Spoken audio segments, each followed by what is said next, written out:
Hey guys, it's FailRANK, and this is Devlog 8 for my game Destructive Revenge.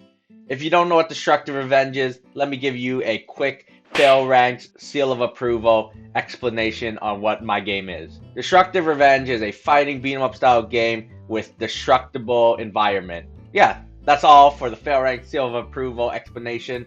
But anyways, before we get into this devlog, I just want to say if you do enjoy this video, make sure to subscribe, hit that post notification bell, like, comment, and share. I'd really appreciate it if we could hit 1,000 subscribers this year. So if you can help me reach that, I'd be very thankful. Anyways, enough talking. Let's get into this devlog and what I've added to this update. I've added the 4 last remaining bosses or levels to this story within the tower. First was this dude. The other 4 I'm not going to be showing because it's basically the final part of this story, and I don't really want to spoil anything. So yeah. Also, I added a feature where the locked levels would have blacked out portraits of the boss until you have that level unlocked. But anyways, let's get on to the levels. So this is the place where all 4 levels take place at.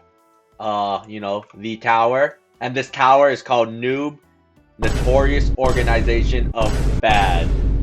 I know, great naming. But yeah, if you've seen my other devlogs, this is actually a recreation of one of my other games. This is based off my other game, City Simulator, where it's basically a simulation of a city. But as you can see, mine has less stuff going on, but it still retains some of the main features. Over here, there's a parking spot for the cars. And in Destructive Revenge, you basically have the same thing, and that's where your car is parked after you defeat the first boss and get over here.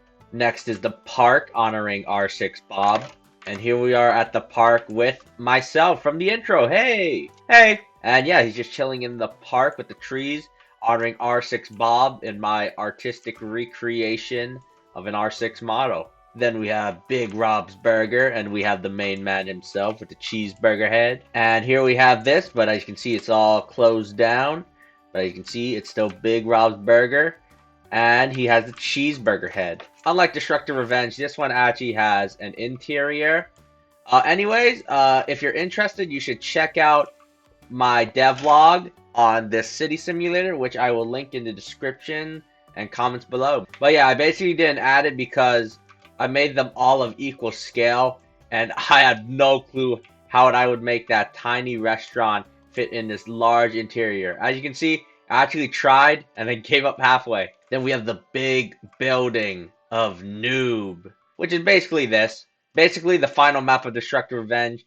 Basically, I wanted it to be a big map, so I used this because this has a lot of details and decoration around the place. But yeah, as you can see, the new building is actually empty on all its floors. And there's a story reason, which you will get in the next chapter of this story, which will come out in an indefinite amount of time, but it will be out whenever it is, and it will be bigger and better than what's here now, which is not that much.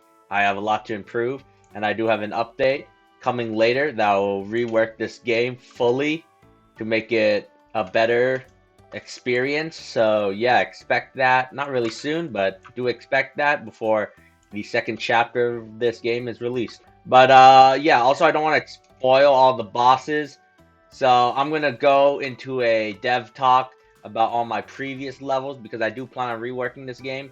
So this is gonna be a capsule of me showing my older levels because I might change them. So yeah, let's get into it. Here we are at prologue where it all started, and as you can see, there's a deceased person in here and a secret mural of a ducky. Then here's the first level where you hide out, but the gang finds you and you gotta fight them off in this forest where all the trees are really small for some reason. And also, this is before I implemented the thing for it to automatically split apart. So if we unmodel this tree, it's all made by ones, and you shouldn't do this because this is so many parts. Eventually I did find a better way to do this, but the first 3 levels are just a bunch of 1x1s placed together, and it's a total mess. Next, we have level 2, where you take the goon's car and come to the building to defeat the quote-unquote boss, but he wasn't the true boss. He was only a underling for the true boss. And level 3 is basically the same, but you fight him. He comes down, and you fight him and beat him up. Now here we have the epilogue, where you go to the forest again and hide out, but you get found again. Maybe you really shouldn't hide in forests. It doesn't seem to be working out. But yeah, these trees are much more bigger, and this introduces the gun goons, where they shoot you. And every level on will include the gun goon. Here we are at the gas station, and this is when I finally implemented a system where it would automatically split the parts for me, and I didn't have to build in 1x1s. But yeah, this is the first level where I really honed my building skills. As you can see, here's the gas pumps, the logo, gas, the trash bins with some trash in it, some posters. This is your car where you go in to the gas station. What drinks and snacks do you guys want? Here's the cashier with his cash register and the code treats over here. But then you get ambushed, not surprisingly. Then you arrive at this warehouse, Dan's Drink, where it's actually a rave party, and it's all cool and stuff in this abandoned warehouse.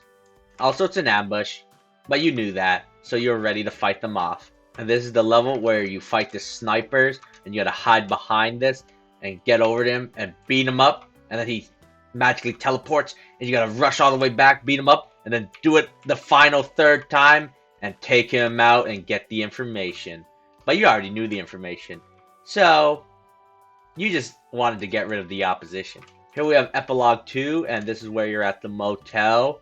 And I was really honed in while making this. As you can see, there's the lobby where you get your keys. There's the garbage. There's the garbage bins at the back. The owner's car. The room, but your room is room 1 because you're number 1. As you can see, there's beds, a lamp, a TV, a microwave, a mini fridge, tables, curtains on the window, a toilet, a sink, a mirror.